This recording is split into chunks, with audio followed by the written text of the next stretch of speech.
नमस्कार, मैं हूं पूजा सिंह और आप देख रहे हैं राजपथ उत्तर प्रदेश। दोस्तों, अभी हाल में ही 9 विधानसभा सीटों पर उपचुनाव हुए और उनके नतीजे भी सामने आ गए। 7 सीटों पर भारतीय जनता पार्टी ने कब्जा किया। समाजवादी पार्टी केवल 2 सीट जीत पाने में ही कामयाब रही। अब ऐसे में एक बड़ा अपडेट और आया है सामने। जो एक विधानसभा मिल्कीपुर उसे रोक दिया गया था, अब वहां पर भी जल्द ही उपचुनाव का ऐलान हो सकता है। क्या है पूरा मामला, आइए आपको बताते हैं। उत्तर प्रदेश की 9 विधानसभा सीटों पर हाल में ही हुए उपचुनाव के अब नतीजे भी सामने आ गए हैं। वहीं यूपी में अब जल्द ही एक और उपचुनाव का ऐलान हो सकता है।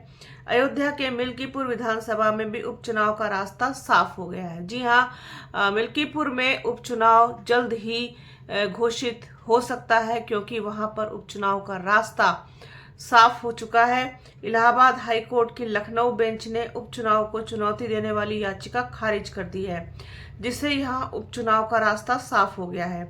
आपको बता दें कि इलाहाबाद हाई कोर्ट की लखनऊ बेंच ने बाबा गोरखनाथ द्वारा दायर की गई याचिका को खारिज कर दिया है, जिससे अब चुनाव कराने में किसी प्रकार की बाधा नहीं रह गई है। इस फैसले के बाद चुनाव आयोग से जल्द ही उपचुनाव की तिथि घोषित किए जाने की उम्मीद है। इससे पहले प्रदेश में हुए उपचुनाव में अयोध्या की मिल्कीपुर सीट पर चुनाव नहीं हो पाया था, क्योंकि बीजेपी विधायक बाबा गोरखनाथ ने हाईकोर्ट में याचिका दायर की थी। इसे देखते हुए चुनाव आयोग ने उपचुनाव की तिथि घोषित नहीं की थी। बाबा गोरखनाथ की याचिका में समाजवादी पार्टी के अवधेश प्रसाद के निर्वाचन को चुनौती दी गई थी। उन्होंने 2022 में मिल्कीपुर सीट पर जीत हासिल की थी। गोरखनाथ ने याचिका में कई विसंगतियों का हवाला दिया था।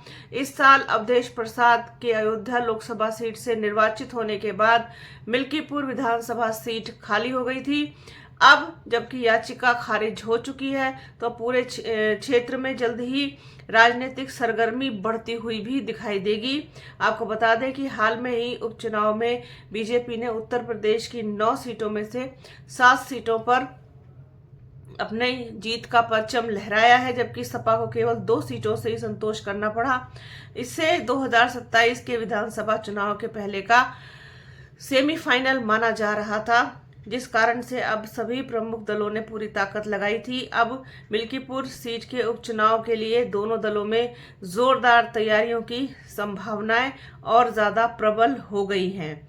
आपको बता दें कि जिस तरीके से समाजवादी पार्टी का प्रदर्शन रहा इन उपचुनाव में, वो बहुत कोई खास कमाल नहीं दिखा पाई। केवल 2 सीटें उनके खाते में आई, जैसा कि उम्मीद की जा रही थी। अंदाजा भी लगाया जा रहा था कि क्योंकि उपचुनाव है, सरकार जो सत्तारूढ़ पार्टी होती है उपचुनाव में उसका अपर हैंड होता है, और जो पूरी मशीनरी तंत्र है वो भी सरकार के अधीन होती है। तो इसलिए उपचुनाव में डेफिनेटली बीजेपी को अच्छा करना ही था। लेकिन अगर इसको ये कहा जाए कि 2027 क्या कोई सेमीफाइनल जैसी चीज है, या इसको 2027 से जोड़ करके देखा जाए, तो ऐसा मैं नहीं मानती हूँ इस चीज को। क्योंकि उपचुनाव में और चुनाव में जमीन आसमान का अंतर होता है। जो आम चुनाव होते हैं और उपचुनाव में बहुत फर्क होता है। अब बात करें अयोध्या की मिल्कीपुर की, तो अब चूंकि अयोध्या सीट जो है वो फैजाबाद सीट जो जिसे हम कहते हैं, वो समाजवादी पार्टी के कब्जे में है। अवधेश प्रसाद यहाँ से सांसद चुने गए। तो ऐसे में मिल्कीपुर की सीट हॉट सीट बन जाती है। ये देखना बहुत दिलचस्प होगा कि यहाँ पर समाजवादी पार्टी अपना जीत का परचम लहरा पाती है, या फिर ये सीट एक बार फिर से भारतीय जनता पार्टी के कब्जे में जाएगी। जैसे कि और 9 सीटें गई हैं, उसी तरीके से भाजपा यहाँ पर भी नतीजों की अपेक्षा करेगी।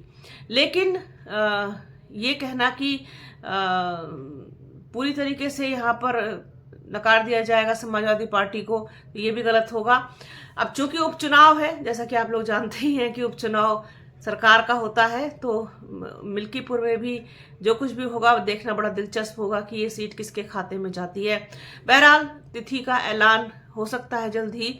चुनाव आयोग यहाँ पर इलेक्शन घोषित कर सकते हैं। जो कुछ भी होगा वो आप लोगों के साथ तो डेफिनेटली हम अपडेट करेंगे ही। तो बने रहिए हमारे चैनल के साथ। हमारे चैनल को लाइक कीजिए, शेयर कीजिए, सब्सक्राइब कीजिए, बेल आइकन घंटी जैसी आकृति ज़रूर दबाइएगा जिससे कि वीडियो का नोटिफिकेशन आपको मिल सके। अपना और अपनों का बहुत ख्याल रखिए। वीडियो को प्लीज़ पूरा देखिएगा और ज़्यादा से ज़्यादा शेयर कीजिएगा। जल्द मिलूंगी आपसे एक नए वीडियो में, एक नए मुद्दे के साथ, एक नई चर्चा में। तब तक के लिए जय हिंद।